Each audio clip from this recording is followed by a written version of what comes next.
Welcome to Manufacturing Tech Australia with Shane Williams and Paul Mason, where they share the latest manufacturing and tech news and explore innovative solutions to help you improve your business.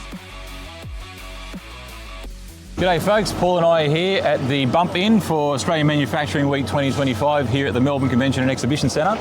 As you can see, there's a whole bunch of stuff going on in the background. Forklifts are whizzing around and everyone's trying to get prepped for what's going to be an amazing 4 days coming up.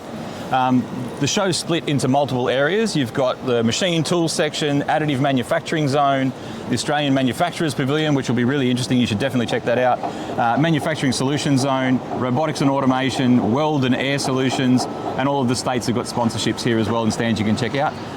What are you excited to see, mate? Yeah, I guess in addition to all the awesome gear we can see here, robots, equipment, we've seen laser cutters, brake presses, all sorts of stuff here, lots of automated gear. There's also lots of service providers talking all about the AI solutions they provide, ERP solutions, things like that. I'm actually excited, Shane, about there's 4 days of speaker sessions here. We had Stacey from Microsoft on the podcast last week talking all about AI in manufacturing, how it's going to impact everybody. There's Sharon from the Manufacturing Industry Skills Alliance we also had on the potty 2 weeks ago, talking all about jobs and skills in Australian manufacturing. So that's 4 days here, lots of exciting things to see. There's also some workshops next door. There's Electronex on Wednesday and Thursday, Australia's biggest electronics show. So there's so much to see here. Get on down, no excuse. Free entry to the trades and get down here. Yeah, we'll see you here. Sam from Automated Solutions Australia, thanks for coming on the podcast, mate. Oh, no dramas at all. Pleasure to be here. I love what you guys are working on. So we've got a machine tending robot, but what I like about this, you were telling me before that you custom build this sort of cartridge storage system so that basically you can machine tend, grab the parts out of the machine, stick them in the drawer, and people can actually access it from the other side. Yeah. So you don't have to stop the robot. Why don't you give us a bit of an overview? So essentially what we're trying to get here is this is our low cost, high volume parts. We want to try to target those machining shops which are doing high volume of really lightweight parts, that sort of thing. And so the idea is that you can put this in front of your machine, it's minimally invasive, it sits behind the machine door, so that way if you want to run your bigger parts, your 2, 3, 4 run parts, that sort of thing, the robot will perch itself out of the way, it's out of your way, you've got full access to the machine, whilst also having minimal guarding around, but still to safety regulations. We've got the floor scanner here, so we're actually standing in front of the slow zone right now, which will slow it down to a safe speed for you to be kind of working around here. When you get too close, it'll stop the machine and stop the robot in just purely for safety reasons. And then to restart again, it's as simple as pressing a fault reset and it continue and it'll run like nothing's happened. Yeah, cool. And what's the reason behind industrial robot versus just putting a Cobot there that's kind of, you wouldn't need all the safety infrastructure, speed with Cobots, they're great for these sort of human collaborative sort of things, whereas in this instance here, the way we've designed this drawer system is that you can operate it from the other side, as I mentioned before. And so that means that you don't have to interrupt the robot process. It's kept separate from the operator, so the operator's safe at all times. And because of that, you're able to use what we call the yellow robots here, which are much more cost effective because they don't have to have that whole internal suite of sensors to work collaboratively in that environment. However, we have also got an option for this where you can put in a Cobot, in which case you wouldn't have the requirement for all of these guardings. Yeah, cool. You working on anything else kind of similar to this? It's kind of making life a bit easier for manufacturers? So this is kind of one of our 2 versions of our, what we call the Teammate product. So this is the Teammate Tower, which comes with the drawer system, fully customizable. We can change out those grippers for 2 jaw, 4 jaw, 3 jaw plus a barcode scanner, really dependent on what the customer needs. We also have what we call the Teammate Maxi. So the idea behind this one is it sits within a single pallet. And so it's easy to ship, takes up minimal space. It's 4 bolts and it's in the ground. Yeah, nice. All of our programming is done in-house. All of the design's done in-house. We build this thing from the ground up. We know this thing probably better than we know each other who we work with. Fair enough. But so we also have another version which is more of a flatbed design. So it's 2 pallets long, and it's got more of a sort of pallet infeed sort of bay. So it's a flatbed design with nice opening doors. And that's kind of the other option, both of which are easily accessible with forklifts. Both of them have integrated forklift tines. The Teammate Maxi has them through the front. This one here, you just pop off the top panel, and you've got integrated fork tines sitting at the top for easy moving. Oh, cool. So what are you guys seeing in the industry at the moment? Is there a pretty decent uptake of robots at the moment around these kind of applications? Or? I mean, look, to be honest, there's always applications for these sorts of robots because you've got so many of these applications. Like this billet here, it's 8 kilos. I can tell you right now, I'm going to be exhausted around about 3 hours of lugging those things around. And so with operations like this, it allows for a single operator. So if you want to expand your business, you can have one, you don't have to train extra operators, you don't have to do any of that. One operator can operate 6 of these things. Yeah. And it's great because it removes a lot of those risks for this high repetitive, repetitive stress injuries, that sort of thing. Yeah, perfect. Excellent. Well, thanks for coming on the show, Sam. That was awesome. Oh, appreciate it. Anytime. Cheers, mate. Appreciate it. I'm here with Mark from Trotec Laser. Mark, welcome to Manufacturing Tech Australia. Thank you very much. Thanks for being on the show. So I was just talking to one of the fellas over the other end of the stand, and he said you've got the world's most expensive tattoo machine here, and you wanted me to have a look at it. So maybe you could tell us a little bit about what you got going on. Exactly. No, more than happy to do that. So what we've got here is what we're calling an InMarker. It's the first time it's been seen in Australia, and it's quite unique in the way that it functions. We can finally take the laser to the product. Right. Whereas in most cases we take the product to the laser. The unique thing about this machine is that it actually runs as a Class 2 laser out in the open. So it can run in a factory environment, in a production environment, as a Class 2 laser, 100% safe, using a patented safety cone. Right. So the laser can't fire unless it's sealed against the product. Yeah, okay, awesome. And then I see it's got the proximity sensor on there, so that'll stop it from, I'm guessing, or slow it down? Yeah, so the area scanner will prevent a person wandering into the vicinity of the robot, and that's just another safety precaution that we take. Awesome. And what sort of folks are looking for the laser to come to the product rather than the other way around? So we're finding that when you start talking to larger heavy industry, automotive, defence, the shipbuilding guys, some of the high volume, large product manufacturing, it's becoming more and more of a requirement. And it's all about throughput and efficiency. That's really what they're looking for.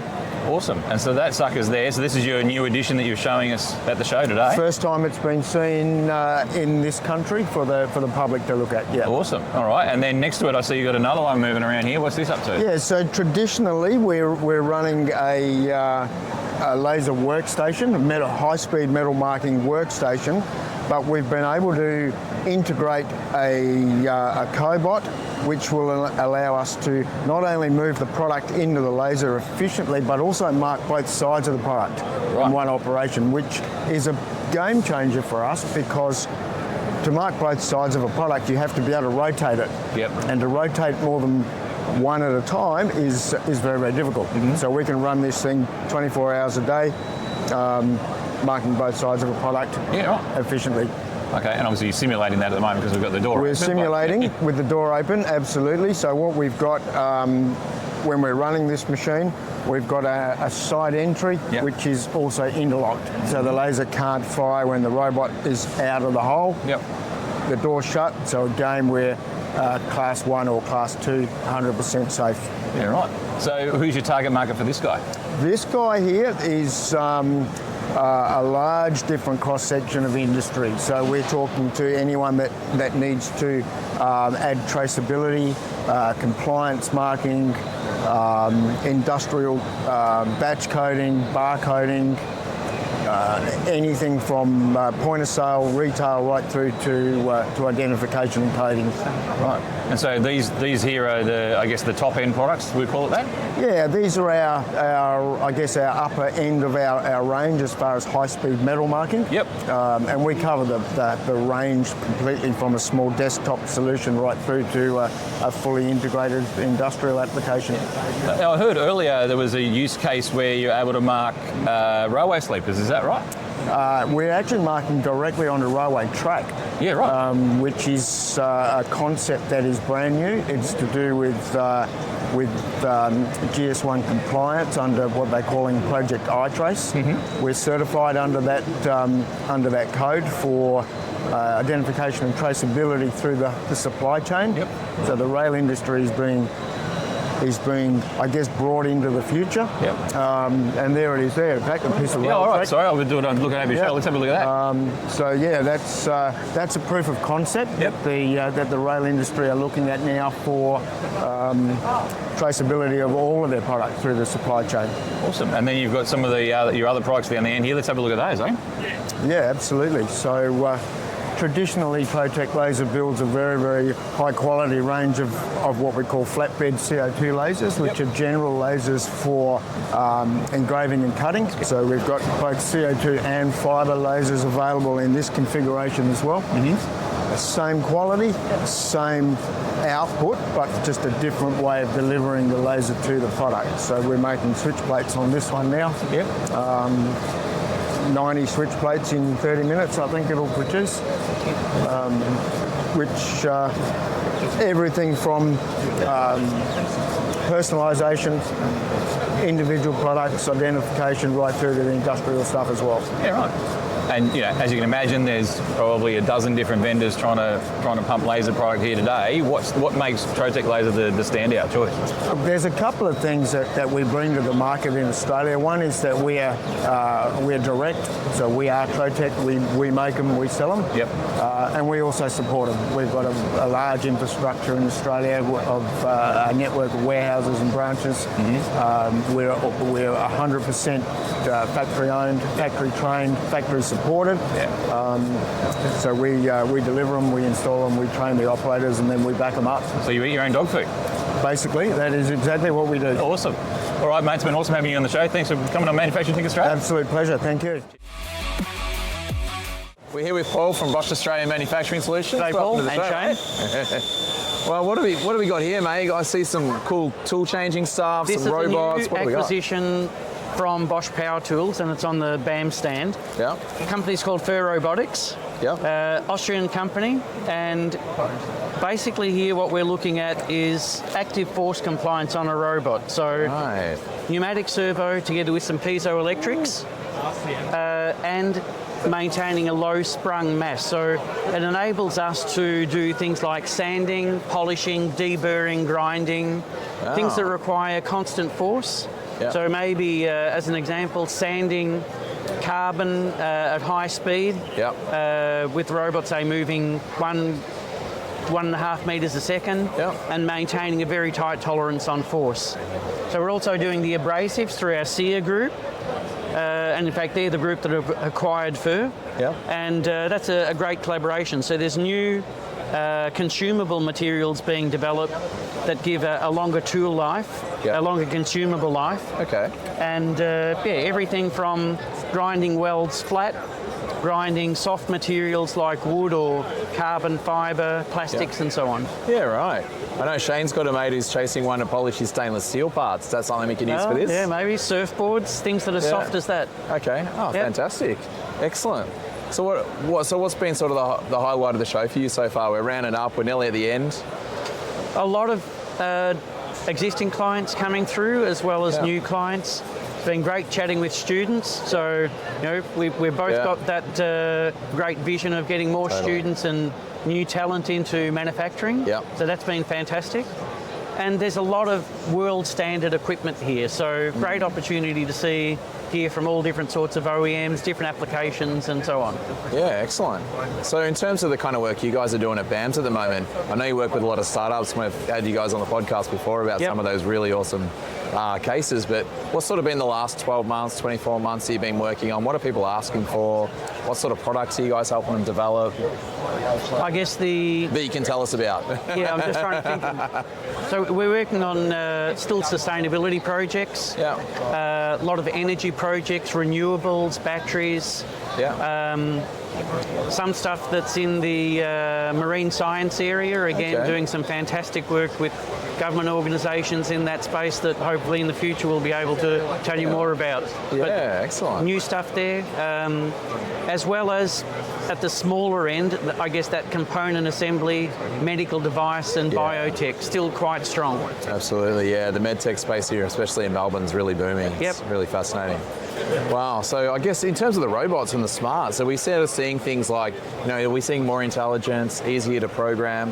What's sort of the trends we're seeing at the moment in terms of this stuff? There's a lot of no program or easy program solutions around. Yeah. So everything from using AI, the Robotics guys are still doing very well with the essentially going from CAD to automatic robot program. Yeah, so our relationship with them continues, and everything from welding through to this sort of grinding and polishing. They've adapted their software to suit our need there. Yeah. Robot Twin is a new tool that basically you're picking up a tool with a couple of sensors on it. Yeah. Going through a path manually, manual guidance, that automatically creates a robot program. Yeah. So I would say easy to program. Yeah. That no program solution, I guess, is utopia. And that's possible in a couple of cases, packaging, pelletizing. Yeah. But probably the easy programming is probably more the strength and getting more traction. Yeah, absolutely. And I think everywhere's heading no code, right? No code, low code, no easy code, to low use. code. Yeah. So it's good to see that ended up in the robot area. So, so anything else for the future? Anything else we need to think about moving forward in terms of all the stuff that BAMS is working on? We're doing a fair bit in the startup space, as you said, working with startups that are, let's say, pre-manufacture phase, so supporting them with their build versus buy decisions, some of their own product design, and our manufacturing as a service is also going along very well. So we've got the guys at Bod, who've also had on the show previously. They're doing fantastic brand building up there, but they're also great for us to show people. They're one of the companies that we can tell people that we're working with, where we're doing manufacture of their product under our roof. And there's a few more clients that are now coming on board there, particularly in the early stage of their startup development, and they're maintaining that sticky relationship with Bosch. We can support them with some of their product design for manufacture and assembly, and some of the quality constraints and requirements that they have going forward. Yeah, excellent. Just in the last few days, Shane and I have been roaming around and chatting to people, and there seems to be a lot more confidence now. The election's out of the way. We've got a government pretty focused on industrialisation, manufacturing. I think the election has been good to reshore manufacturing in Australia. There's still a bit of sensitivity as to what's happening offshore. Offshore, yeah. On one hand, there's quite a few clients that are looking at, the potential to reshore or offshore out of low-cost countries into Australia. Whether that's translating fully to bringing the manufacturing back to Australia yet, probably needs a little bit more stability going forward. So we'd hope in the next few months that would solidify into real plans rather than just, hey, we're not sure, but we need to be quite agile in whether we're going to manufacture offshore, manufacture in Australia, or do something different, go to the States or... It's fascinating, isn't it, now? Like trying to work out that whole global supply chain. If you can figure that one out, let us know. Surely the AI will help us with that eventually. Cool. Well, Paul, I know you're a massive advocate of manufacturing. Thanks for stopping by, Paul. It's good chatting with you, mate. And Shane. See you guys. Cheers. I'm here with Tink and Cobot from Caton Industries. Welcome to Manufacturing Tech Australia. Thank you so much. Thanks for being on the show. Maybe you can tell us a little bit about Caton Industries. Yeah, will do. Caton Industries was established in 1994. We've been around for 31 years now. Ian and I purchased the business 8 years ago. So up until then, 12 years in that period of time, Ian actually ran the business, and when the opportunity knocked on the door, we decided to go for the plunge and become business owners. That's amazing. And what drew you to want to take the plunge? What drew us? That is absolutely a fabulous question. Ian actually has worked in manufacturing all of his working career, and he's very passionate about it. And the previous owner decided to sell and said, were we interested in purchasing it? And in life, either you go for it or you don't. So we thought, let's just see how we go. We've decided to take the plunge. Awesome. it's amazing that you've acquired this business and you're taking it to the next level. And I know you and I spoke offline earlier about the next generation of people and how they join your business. Do you want to talk to us a little bit about your ethos behind that? Yeah, it's quite interesting. When we purchased the business 8 years ago, and I did my first walk around and had a look at the staff that we had, my first comment to Ian was, we need to get a DFID, because what we noticed was that it was an ageing workforce. And for us, when we had the discussion of what does Catton look like for us and what does this business look like for us, it wasn't going to be a 5-minute or 5-year plan. It's a long-term plan. We now have our 3 kids that work in the business, and they've come from different career paths, and they've been able to bring their skill sets in.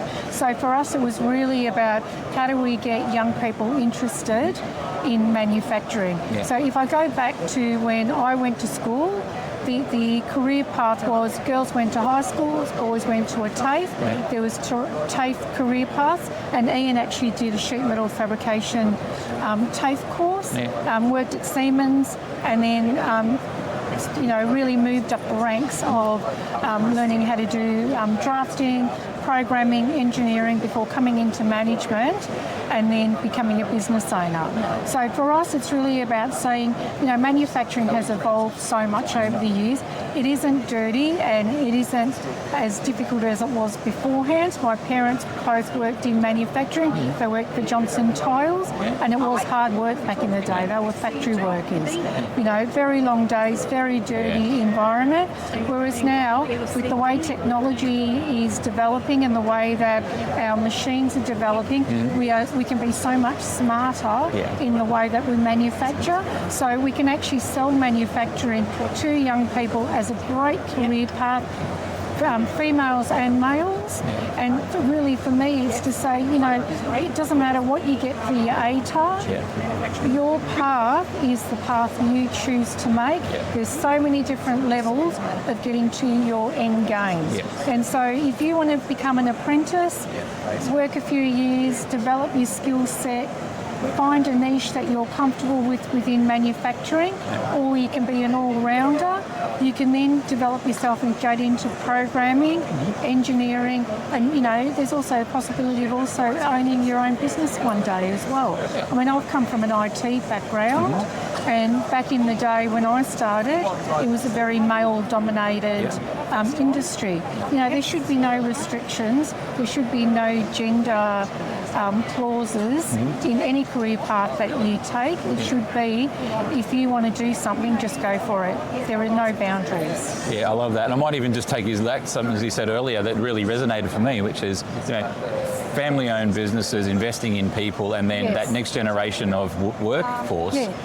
We know we have an ageing workforce. We know that not just will people retire, but that IP is going to go with them. That's exactly right. And I imagine with your tech background, you're already thinking through how do we digitise this and how do we get that institutional knowledge digitised so that the next generation can quickly pick up the skills and move forward, right? I mean, if you have a look, and like I said, when we first started the business, the welders and the brake press operators, they've got so much skill set. The majority of them have probably got a good 10 years left in them. The new people coming through are looking for more technology. They don't want to do that hands-on manufacturing that my parents were used to.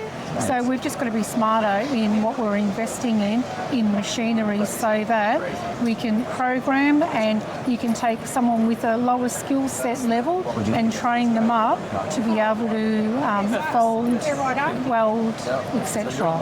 Yeah, absolutely. And I think you mentioned earlier too about it shouldn't matter, gender shouldn't play into this. It's just it's a business like any other. There are opportunities there. There is. But it sounds like you've obviously leaned heavily into the diversity in your workforce in your business. Could you tell us a little bit about the benefit of that? Absolutely. On our factory floor, we've got 40 staff that work for us, and we have we've got 6 women within our business, which is quite a lot for a manufacturing site. And the good thing about it is that 3 of the women actually work on the factory floor. One of them is an apprentice, and she is absolutely incredible. So she is just a star apprentice. She does a great job at school. She listens to the older tradesmen, and they help and guide her and shape her as well. and she's a delight to be around. And it's just really great to see. We've also got another lady that does our powder coating, and she works actually with her son. Yeah. So it's a mother-son awesome. team, and they're absolutely fantastic. We've got another lady, then she has a younger family, so she works from 7 till 12 o'clock and comes in and she works in the fastening section. So, I think it's really important, and we're really mindful that we've got to adapt for people's home lives and their family situations as well. Now, I know we're talking about Catton, but you mentioned the Tink, and I'm curious, what's all that about? So when we purchased our business, that was in the January, coming close to the Christmas time, we had just implemented a brand new laser, and I said to Ian, I think we could do some decorative work, and he said, no, we're not doing that. And I said, oh no, that's okay. So I went off and spoke to the engineers. I designed a Christmas wreath for my girlfriends, which they absolutely love, out of sheet metal. Nice. And out of that idea, we then branched out and did more custom wreaths. We did garden screens. We then did outdoor furniture. So we actually do custom outdoor furniture, garden screens, and a bit of homeware. We also stock Australian-made, Australian-owned businesses within Tink as well. So it's a beautiful place of creativity. It's my happy place. Oh, that's awesome. Yeah. And it proves that you should not listen to your husband. You should never listen to your husband. Absolutely. So it might take us on a slightly different tangent, which is people are super important, but there's also investing in the industry and growing the Australian manufacturing industry and whatnot. I know you're big advocates for that. Yes. How do you think that industry could either help itself or how government could help industry? Look, do you know, if I have a look at this, manufacturing week, I mean, you walk around and manufacturing is alive. Yeah. You talk to people that don't know enough about manufacturing and they will tell you that it's dying. It is not dying. It is here. We just need more people in power. It doesn't matter what, if you're Liberal, Labor, Greens, whatever, come out, have a look to see a manufacturing site, walk the floor, see what we're making nowadays, talk to the people making it, because there's no point having decision makers that have never walked inside a factory. It doesn't work. Yeah, 100%. So for us it's really about making sure that we engage with local government, state government, federal government. Yeah. We work closely with people like SEMA, who are great advocates for manufacturers. You've also got Northlink as well, they do a great job as well. You've got Amtel that do a fantastic job. Yeah. These people are really trying to be the voice for businesses right around not only Victoria but Australia as well. And then with myself and Ian, we also work very closely with a lot of schools. We talk to career teachers, we talk to students, we do tours within Catton and with Tink. We have a small side business as well. And it's important for young people to see what manufacturing looks like, and they could potentially see themselves working in these industries. Absolutely. Yeah. So before we go, who's your ideal client and what would you like to tell them? For us, we're a sheet metal fabricator, so we are actually a jobbing shop. A lot of our customers are from all different walks of industry, so we do a lot for the rolling stock, we do a lot for the energy sector, we do agriculture, we do medical and scientific. We are quite a diverse range of work that we do. More than anything else, we just want to say to people is that, remember, let's keep manufacturing within Australia, let's help develop and grow our industry, and let's make sure that we're around in 50 years' time, manufacturers. Right, and before we go, I just want to say congratulations on your recent award, Victorian Women Manufacturer of the Year. Yes, thank you. Thanks for being on the show. Thank you so much. I'm here with Manny from Sandvik Coromant. Welcome to Manufacturing Tech Australia, mate. Thanks, Paul. So we were talking before a little bit about your manufacturing wellness system, where you're sort of taking that holistic approach, looking at manufacturers, looking at their problems, then coming up with solutions in a bunch of different ways. Why don't you tell us a little bit about that to start with? Yeah, well, the manufacturing wellness is actually about 8 healthy habits that we've observed over decades of working with successful companies globally. Yeah. So, you know, having the winning formula based on habits and trying to make sure that those habits are in place, established, and a routine in the manufacturing operations. So we're taking a bit of a different view on the stand here. You'll notice probably there's not so many tools laying around, which is a bit of a different approach from us. And the reason for that is, if you look at the manufacturing wellness, point number 1 is take a holistic approach. And that means we're working with partners from within our extended company, such as MasterCAM and VariCut. So we've got the tools, we've got the engineers to prepare the tools and make the component, and our partners here have got the software that will support that. Like VariCut, for example, is a collision avoidance system. So machines are expensive, components are getting more expensive, so crashes are really something you want to avoid. So that will pre-check the program and the tools and the machine so there's no crashes. And on the MasterCAM side, that's the pre-part. That's where we do the program from a solid model. We get a model, basically, which is from a CAD system, and then the program will be made for the most efficient tool paths, the most efficient way of machining that component in that machine. So with those 3 legs, we think we've got, you know, a holistic approach. So that's number 1. Manufacturing wellness. Yeah, Point 1. I reckon most of our listeners would know all about your MasterCAM system. Is there any kind of new innovations coming up over, you know, in the last 12 months or coming up in the future that you can talk about? Well, I think MasterCAM is probably the most widely used software globally. It's in all the safe colleges. Most programmers cut their teeth on MasterCAM, and they're always evolving, you know, different additions to the package. But one thing I would say is with VariCut, for example, there's a thing called VariCut Force, and what that does, it analyzes the tool path that you're currently using, and it looks for efficiencies where there's opportunities to increase feed. So increasing the feed, it means the tool's moving around faster than it normally would, and it does that by calculating the chip thickness in every tool path. So we've had customers that are our customers, but also VariCut customers that have said to us they can save 20% of the manufacturing time by that innovation, which is called VariCut Force. So then, you know, we've got ours as well, but the software side is, you know, that's always pretty dynamic and moving ahead fast.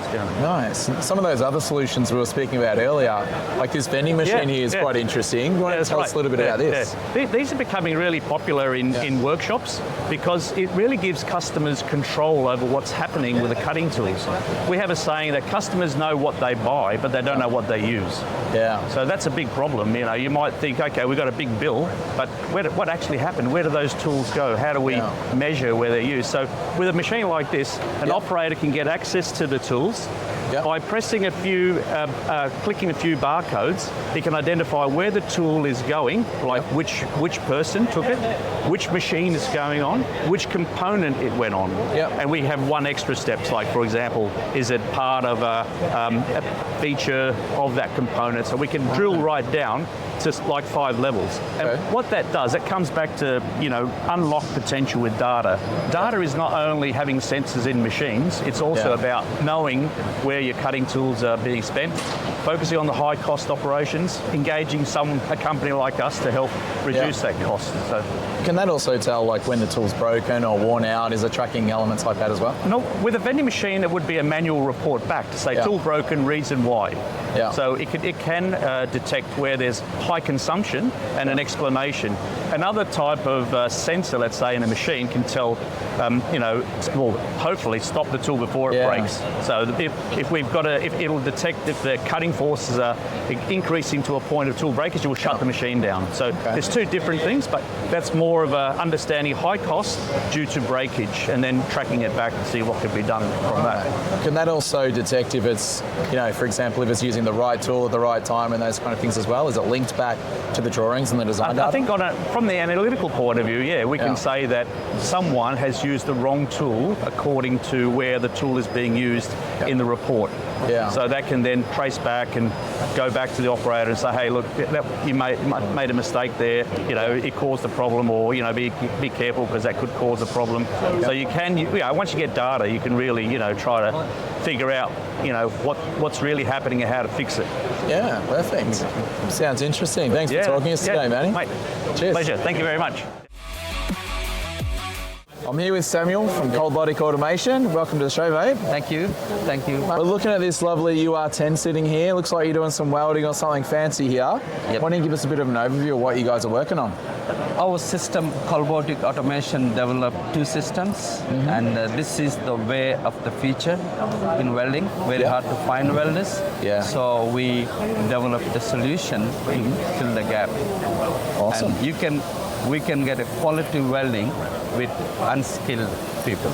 Yeah, awesome. Which is very, very crucial for the future manufacturing needs here in Australia. Yeah, so I guess how does it work? Is this like a teaching setup, or do we take the CAD and use the CAD to generate the weld paths? It is an Australian innovation developed by Dr. Paul Colgrove. Yeah. And the backup is 100% here local. Okay.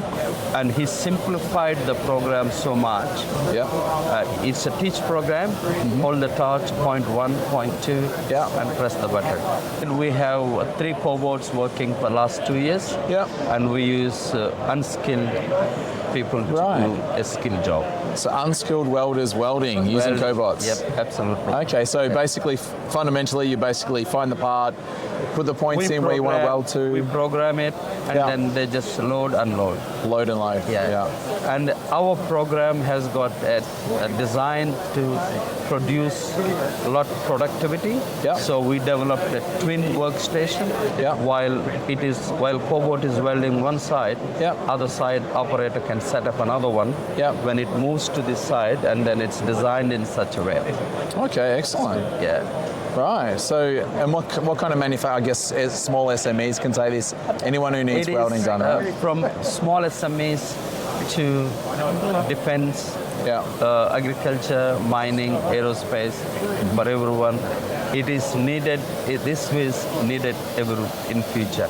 Yeah. And also we put a extraction system, fume extraction, which is crucial because the fumes are leading to the, the research shows cancer and all this kind of stuff. Gotcha. 95% fumes are from the torch itself. On the source itself, it will be reduced. Yeah, nice. And is it mainly working with URs, or you work with other cobots as well? We only work with URs because they're universal robots are the pioneers in cobot technology. Yeah. But we can integrate any welding source. Yeah. But we've been using EWM German source, which is very, very good, proven well. Yeah. And if anyone come and ask for other welding sources, we can integrate. Yeah. Not only we have these two systems, the speciality, very unique thing with us, Robotic Automation, Dr. Paul can develop a bespoke systems for special needs. Right, I see. Cool. And so what would be the process, and how long would that take to set up if I had a part that I wanted welded? Like, does this take minutes or? The programming takes very little, not like an industrial robots. Takes teach pendant, very easy program. Once you program, you can block the job number there, and you can, again, if you want to produce the same part, as long as you put in the same coordinates, you don't need to reprogram again. You can press the button, it happens. Yeah, cool. It's a breeze. Excellent. Yeah. Well, thanks for coming on the show. Thank you very much. And good luck with everything. Thanks, Samuel. Nice to meet you. Thank you. Cheers. Appreciate that. I'm here with Matthew from Planet. Welcome to Manufacturing Tech Australia. Thank you.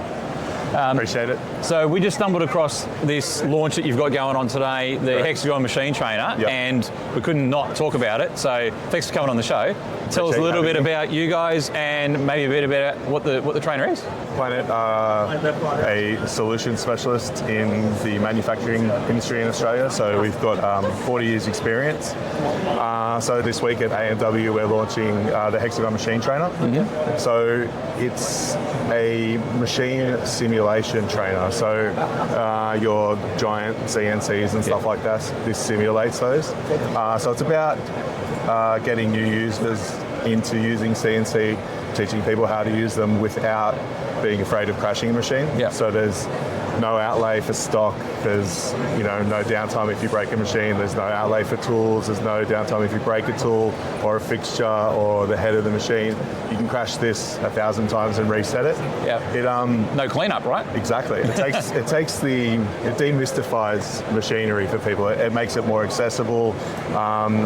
We've got a big sort of skill gap in Australia at the moment, and we're hoping that this product can help fill that. We can start training people and getting people into industry, into manufacturing, bringing manufacturing back to Australia. Yeah, and it's really interesting you talk about any machinery. We're trying to bring in a new set of skilled workers, and the first thing I say is, "Oh, I don't want to break anything. I'm nervous." And we see it all the time, right? Exactly.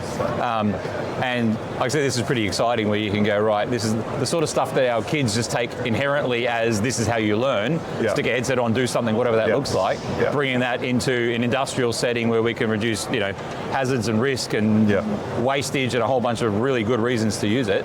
If I'm out there thinking this sounds like a good idea, I'm guessing you have to simulate particular manufacturers' equipment. Like, how does that operate? Yeah, so at the moment, it's got a certain amount of machinery associated with it, a certain amount of machines that you can design products for and design simulations for. So you have the choice of up to 3 controllers with this machine. So you can use Siemens, Heidenhain or Fanuc. Most machines come with the Fanuc and Siemens. You can have the top level one which comes with all 3 controllers. So then that's something that sets it apart from a CNC as well. If you have a CNC that you're training people on, it'll have 1 controller. So that's 1 language, whereas people can potentially learn 3 with this machine. It also takes a lot of, I guess, the safety side of things into account. So, people getting onto a machine for the first time, this is just a much safer way to do it. But also, reskilling, people and getting them back into the workforce. This is going to be a really handy tool for that side of things as well. Yeah, awesome. And so what's your ideal customer look like? I guess our ideal customer is someone that has a need for this machine in terms of really wanting to upskill people within their company, or we're looking a lot into the educational space at the moment.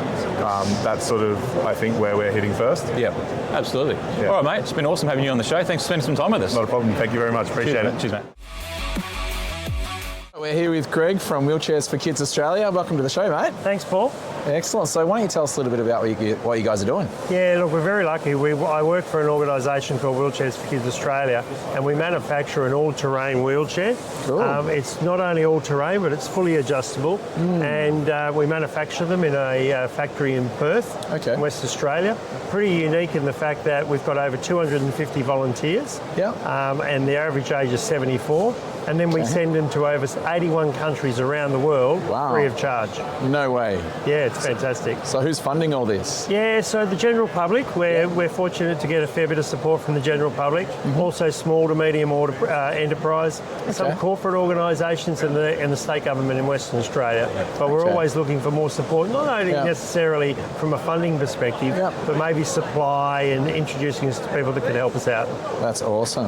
Is that why you're here at the show, to sort of promote the brand and get some partners? Yeah, absolutely. Very fortunate to be here and supporting Amtel. They've given us the stand, which is fantastic. They also supported us at the golf day this year, so we got the beneficiary of that. So, but yeah, we want to spread the word where we can. Yeah, it's a good golf day, that one, isn't it? Apparently so, yeah. Yeah, excellent. Awesome. So where to from here? Yeah, so at the moment we're producing just over 4,000 wheelchairs a year. In our strategic plan, our mission is to be able to produce 6,000 wheelchairs a year by the middle of 2026. So with more support, we'll be able to provide more wheelchairs, but more importantly, give more children mobility inclusion for the very first time. That's fantastic. And what are you looking for? You're looking for partners, manufacturing people, supporters to get on board, funding. How, you know, for our listeners out there, how can they help? Yeah, Paul, it's pretty well all of the above. Yeah. You know, our wheelchair costs $275. Yeah. In the scheme of life for an Australian, that's not very much at all. Yeah. You know, organisations could buy a wheelchair a month. Individuals could buy a wheelchair a year. It's just $5 a week, which is equivalent to a takeaway coffee. So hopefully there's the opportunity to be able to do that. But again, being in this sort of facility and this environment, we're just wanting people that think that they can help us come along for the journey and see what we can do. It's about spreading the word of the great work. Cool. And you said, so over 60 countries, did you say? 81 countries around the world. So yeah, it's great. Right, excellent. Thanks for coming on the show, mate. No Good worries, luck with Paul. it. Thank you. Cheers. Thanks for tuning in to Manufacturing Tech Australia with Shane and Paul, recorded on the traditional lands of the Bunurong and Wurundjeri people. For more information, jump on the manufacturingtech.au website. Remember to hit the follow button to join us again next time as we continue to explore the intersection of manufacturing and technology.